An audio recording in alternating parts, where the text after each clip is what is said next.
In my art, I explore the dialogue between the inner and outer worlds. I use the sketchbook journey as an example to demonstrate this.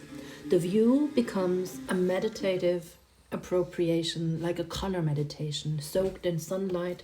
The color study follows in a rapid gesture by overlapping layers of pale blue tones and bright orange in between. The beauty of pausing, seeking the sublime moment, looking at the sky while the cycle of expansion and contraction is practiced like a muscle, and thus the grounding takes place.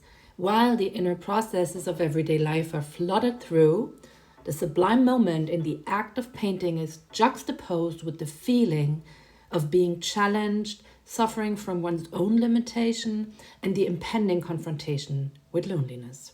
Many thanks, as well as today, for joining me in Sabine Paints.